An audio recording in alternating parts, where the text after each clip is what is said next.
एक दफा का जिक्र है कि एक शख्स था जिसका नाम अमरान था और वो अपनी गाड़ी में बैठा था। बारिश के रुकने का इंतजार कर रहा था ताकि वो रवाना हो सके। बाहर तेज बारिश, आंधियां और गरज चमक हो रही थी। सड़क एक जंगल के करीब थी। अमरान के हाथ में एक टारिच थी जब अचानक एक शख्स जिहान आया जो एक छितरी लेकर आया था।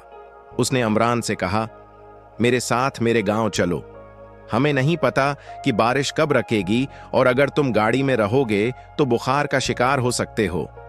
अमरान ने फैसला किया कि वो जाएगा। वो अपनी टारिच लेकर जिहान के साथ गांव की तरफ चल पड़ा। जब वो गांव पहुंचे तो अमरान ने बहुत सारी रोशनियों को देखा। एक गरवा आग के अर्द गर्द जमा होकर नाच रहा था, जबकि दूसरे लोग नाचने का लुत्फ उठा रहे थे, नमकीन खाने खा रहे थे और आपस में बातें कर रहे थे। गांव में बच्चे खेल रहे थे। एक बच्चा अपनी मां से जिद कर रहा था कि उसे खेलने दें, लेकिन चूंकि वो सिर्फ 3 साल का था, उसकी मां ने उसे नहीं खेलने दिया। कुछ बुजुर्ग मर्द और औरतें स्ट्रीट लैंप के नीचे बैठकर हंस रहे थे, बातें कर रहे थे और नमकीन खाने का मजा ले रहे थे। अमरान को हैरत हुई। ये 10 बजे का वक्त था और गांव वाले इस तरह खुश होकर लुत्फ अंदोज हो रहे थे। इसने जिहान से पूछा कि क्या कोई खास मौका है। जिहान ने जवाब दिया, नहीं, हमारे गांव में हर रात को हम दिन भर की मेहनत के बाद खुशी मनाते हैं ताकि अगले दिन की मेहनत के लिए तवानाई मिले। जिहान ने उमरान का दायां हाथ पकड़ा और कहा, आओ, मैं तुम्हें आग के पास लेकर चलता हूं।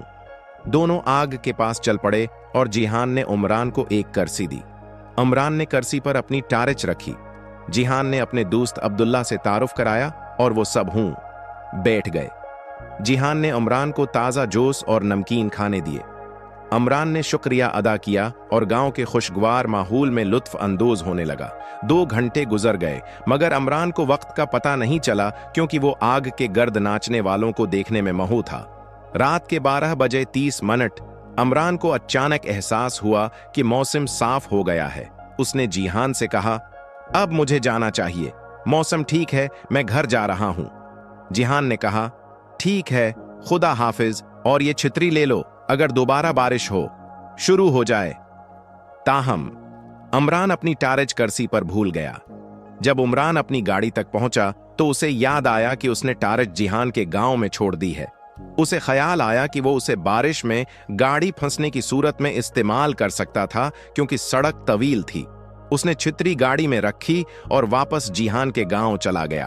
उसका हैरत का सामना इस वक्त हुआ जब वो गांव पहुंचा और गांव वीरान पड़ा था।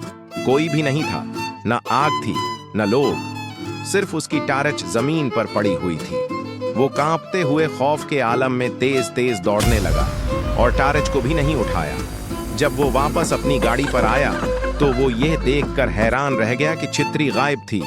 खौफजदा होकर वो जल्दी से घर रवाना हुआ।